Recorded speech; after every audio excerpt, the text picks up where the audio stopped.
유해 아빠입니다.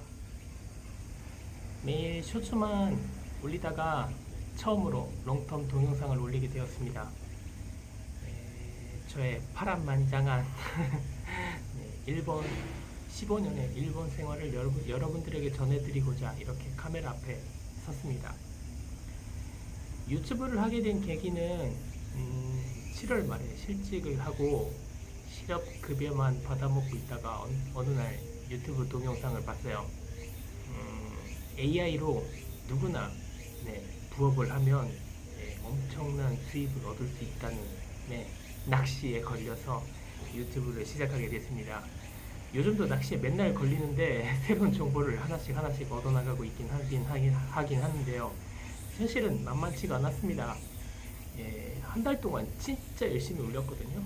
진짜 열심히 올렸는데 번 돈이 단돈 5,000원이었어요. N도 아니라 원이에요. 그나마 요즘은 N이 싸져가지고 한국 돈 버는 게 전부 다 이득이긴 하네요. 그래도 하나 찐득하게 하니까 어느덧 구독자 수가 100명이 넘었습니다. 이건 순전히 고시엔에서 드라마틱한 우승을 한 교토국제고 학생 여러분들 덕분이에요. 그 학생들에게 정말 감사를 하고 있습니다. 이건 진짜 운도 좋았던 게 제가 실업자라 가지고 그 경기를 라이브로 볼 수 있었던 거예요. 실업자. 아 진짜 웃게 되네요. 그리고 요즘 오타니 선수 덕분에 여러분들이 많이 동영상을 봐주시고 계신 것 같아서 정말 감사드립니다. 야구를 좋아해서 야구에 대한 이야기, 스포츠에 대한 이야기 앞으로도 많이 올릴 테니까 여러분들 조금씩 구독해 주셨으면 좋겠습니다. 그러면 본격적으로 제가 하고 싶었던 이야기 에피소드 1 소개해 드리도록 하겠습니다. 일본에 와서 한 10년 정도 있다가 보니까 마음의 병을 얻게 됐어요. 정신과에 다니면서 수면 제한, 그 다음에 다른 약도 받고 있어요. 지금도 먹고 있고요. 예전에는 아침형 인간으로 살았었는데 수면제가 너무 잘 드는 날은 아침에 잘 일어나지도 못해요. 그래서 와이프한테 혼나기도 하고 그런데 제가 마음의 병을 얻게 된 에피소드 중에 하나 오늘 꺼내드리도록 하겠는데요. 유명한 거예요. 후쿠시마산 쌀 이야기입니다. 여러분들 후쿠시마 잘 아시죠? 3월 11일 대형 쓰나미가 와서 원자력 발전소가 터진 그곳을 말하는데요. 제가 전에 일했던 곳이 일본에 엄청나게 많은 체인점과 체인 호텔, 료칸을 두고 있는 회사에서 일을 했습니다. 일했던 곳은 도쿄에서 1시간 정도면 올 수 있는 하코네라는 곳이에요. 이곳은 료칸으로 상당히 유명한 곳이라 여러분들 알고 계신 분들도 많이 계실 것 같은데요. 제가 일했던 고급 료칸은 하루에 방이 70만원 정도 하는 정말 좋은 시설인데 좋은 시설에 비싼 재료도 많이 쓴 요리를 내서 유명한 곳이었습니다. 그런데 몇 년 전에 여러분들도 아시다시피 여행업계는 큰 타격을 입게 됐는데요. 바로 코로나 바이러스 때문이죠. 코로나 바이러스 때문에 제가 있던 회사도 참 적자를 어떻게든 줄여보려고 쌀도 업계에서 가장 싸다는 후쿠시마 쌀을 들여오게 됩니다. 그때 후쿠시마 쌀을 어쩔 수 없이 들여오게 됐는데요. 후쿠시마는 일본 사람들도 상당히 불안해하는 지역이에요. 제 와이프 일본 사람인데 후쿠시마 쌀은 절대 안 사요. 이런 와이프한테 혼났는데. 그리고 슈퍼에 가면 웬만해서는 후쿠시마 쌀은 마지막까지 남아 있더라고요. 하지만 지금도 정치인들이 후쿠시마를 살립시다 하면서 후쿠시마 과일 먹고 쌀 먹고 하는데 그래도 역시 후쿠시마에 대한 이미지는 여러분들도 저도 다른 건 없을 거예요. 그리고 후쿠시마산을 사용하게 되면서 손님들에게 가끔 산지 어디 산 쌀이에요? 라고 이렇게 질문을 받으면 상당히 대답하기가 솔직히 마음속으로는 죄책감을 많이 느낀 건 사실입니다. 네, 문제는 코로나가 끝나고 어느 정도 안정화가 되었던 시기부터였던 것 같아요. 학원회가 외국인 관광객들로 넘쳐나서 원산지를 네, 외국인 관광객이 넘어서 매일매일 막 100% 가동하는 날이 안정화가 되었던 시절이 있었는데 지금도 그럴 거예요 아마. 이놈들이 쌀을 바꿀 생각을 안 해요. 네, 이렇게 정상화가 됐으면 메뉴도 정상화를 시켜야 되는데 쌀을 그대로 후쿠시마산 쌀을 쓰더라고요. 그래서 레스토랑 서비스를 할 때 외국인들이 어우 밥 너무 맛있어요. 이거 어디 쌀이에요? 라고 질문을 하면 저는 네, 이거는 후쿠시마산 쌀입니다. 라고 대답을 하죠. 그러면 미국이나 유럽 이런 사람들은 오 마이 갓! 이라는 반응을 보여요. 한국 사람들한테도 가끔 질문을 받았는데 한국 사람들은 그냥 젓가락을 그냥 바로 톡 하고 놓으시더라고요. 네, 정말 저는 죄스러웠어요. 근데 일본 사람들은 묵묵히 그냥 잘 먹더라고요. 있는 거 그냥 어쩔 수 없이 먹는다라는 느낌인가? 네, 외국인 관광객들에게도 이렇게 반응이 좋지 않고 이제 외국인 관광객들도 늘어나는데 쌀을 원산지를 바꿔줬으면 좋겠다. 바꾸는 게 도리가 아닌가라고 해서 저는 지배인하고 요리장에게 건의 메일을 보냈습니다. 네, 메일을 보냈는데 이게 대답이 안 오네. 네, 제가 여러 가지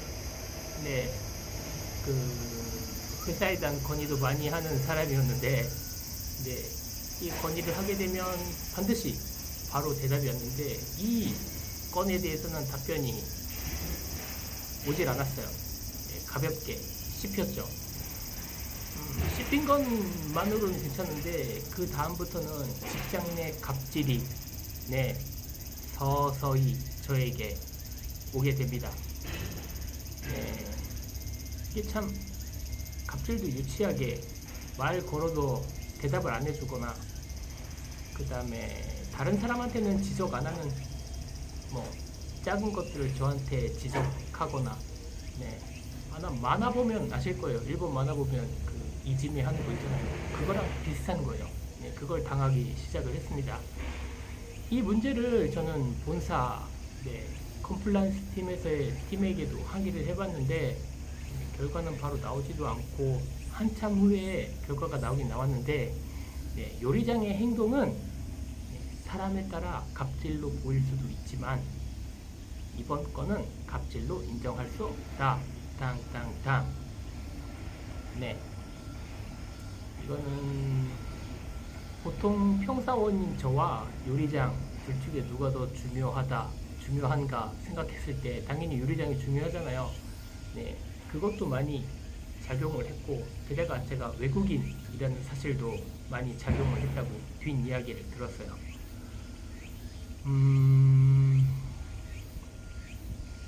입사 때 처음에는 사원은 다 가족입니다 라는 캐치프레이즈로 회사가 가족과 같은 분위기라 일하기 쉬우실 거예요 라고 이야기를 했는데 이딴 가족은 없죠. 이딴 가족은 없어요. 아마 교토국제고등학교 학생들도 같은 느낌이었을 것 같아요. 전 아직 그분들에 비하면 아직 차별을 그렇게 많이 겪었다고는 아마 얘기를 못하겠지만 말이죠. 나중에 이야기를 하겠지만 제가 6년 정도 불임 치료를 해서 힘들게 아이를 가지게 되었습니다. 아기가 태어났어요. 그래서 유이 아빠가 됐죠. 쉽게 회사를 그만둘 수 있는 처지도 아니었고 40대 재취업도 그렇게 쉽지가 않아서 스트레스를 받으면서 그냥 묵묵히 일을 할 수밖에 없었습니다. 근데 이 요리장이 저뿐만 아니라 갑질을 신입사원들에게도 갑질을 해댔어요. 저는 신입사원들의 멘토로 개들까지 지켜야 되고요. 그다음에 제 자신도 지켜야 되고요. 가족도 지켜야 하는 삼중고에 빠지게 됩니다. 전 이런 정말 드라마틱한 환경이 저한테 올 줄은 꿈에도 못했죠. 네, 그러던 어느 날인데 조리장이랑 저랑 한판 붙게 되는 네, 사건이 벌어지게 됩니다. 주먹 싸움은 아니고요. 네, 조용히 저한테 와서 시비를 걸더라고요. 전 참으려고 했는데 그날 빵 터지고 말았어요. 말싸움을 크게 했는데 제가 목소리가 큰 편이라서 네, 어떻게 제가 가해자가 되어버리고 맙니다. 이것도 정말 짜증났는데 요리장은 이걸 노렸던 것 같아요. 네, 그놈한테 제가 넘어가고 말았죠. 예, 요리장이 저한테 갑질을 했을 때는 네, 가만히 있던 지배인이 이번에는 정말 쏜살같이 네, 저에게 처벌을 내렸습니다. 저는 불공평하다고 항의를 했지만 네, 이 항의는 묵살당하고 말았어요. 네, 제가 잘못을 했으니까 사과를 하고 그 다음에 책임 문제를 해서 뭐 네, 책임을 지고 네, 이렇게 사과를 하라는 얘기가 왔는데 전 사과를 할 수가 없었어요.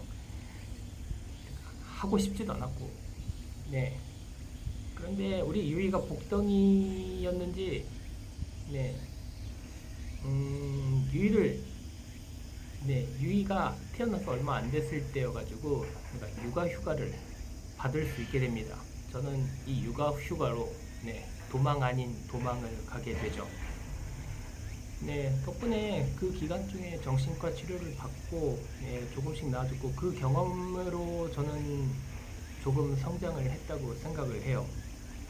네, 료칸을 그만두고 나중에 들은 얘기로는 그 요리장에 네, 신입사원 괴롭히기도 어느 정도 줄었다고 하더군요. 네, 결과적으로는 네, 회사를 그만두게 되긴 했지만 저는 이 경험을 통해서 네, 자신의 목소리를 낸다는 것이 얼마나 중요한지 깨닫게 됐습니다. 흔히 하는 얘기 있잖아요. 네, 일본은 약자에겐 강하고 강자에겐 약하다. 네, 정말이에요. 제가 목소리를 내니까 네, 걔들도 쫄긴 하더라고요. 네, 마이너리티로 살아가면서 네, 쭈구리로 살면 스트레스는 있겠지만 대신 아무것도 바뀌지 않아요. 일본에 계신 분들, 아마 한국에 계신 분들도 마찬가지겠지만 네, 할 말은 할고 네, 살아야 정신적으로 강해질 수 있다고 생각이 들어요. 네, 물론 저는 네, 정신과 약과 정신과 의사 선생님의 어드바이스도 있었겠지만 쉽게 따라하지는 못하겠지만 여러분들 아마 조금씩 용기를 내 보셔도 좋을 것 같아요. 다시 약으로 돌아가면 네, 교토국제고 이분들 네, 이곳에서 제일 한국인이라는 마이너리티로 고생을 하시면서 네, 아마 고교 야구 연맹 네, 압박도 있었을 거예요. 한국어로 교가를 부르는 게 일본 전국 방송에 나간다는 게 있을 수 없는 일이에요. 네. 그런데 그 사람들 거기에 우승까지 해서 교가가 몇 번이나 한국 교가가 나왔어요. 아마 우익들이 들으면 미칠 거예요. 그런 쾌거를 이룩한 정말 대단한 분들이에요. 저도 지지 않고 묵묵히 일본 생활을 네, 지내도록 노력을 하려고 합니다. 내일 면접이 있어요. 네, 집에서 쉴 수만은 없겠더라고요. 네, 와이프가 주말에도 일을 하려고 해서 고생을 하는 걸 보고 네, 내일 면접이 있는데 여러분들에게 좋은 결과 보여드렸으면 좋겠고 여러분들도 같이 빌어주셨으면 좋겠어요. 지금까지 제 이야기를 들어주셔서 감사하고요. 앞으로도 여러분들과 아마 다양한 이야기를 나누었으면 좋겠습니다. 계속 구독해 주셨으면 좋겠고, 새로 구독하신 분 뭐야 이거 하면서 보셨으면 좋겠어요. 취직할 때까지는 여유가 있으니까 여러분들 계속 뵙도록 하겠습니다. 오늘 이야기 들어주셔서 감사합니다. 유이 아빠였습니다.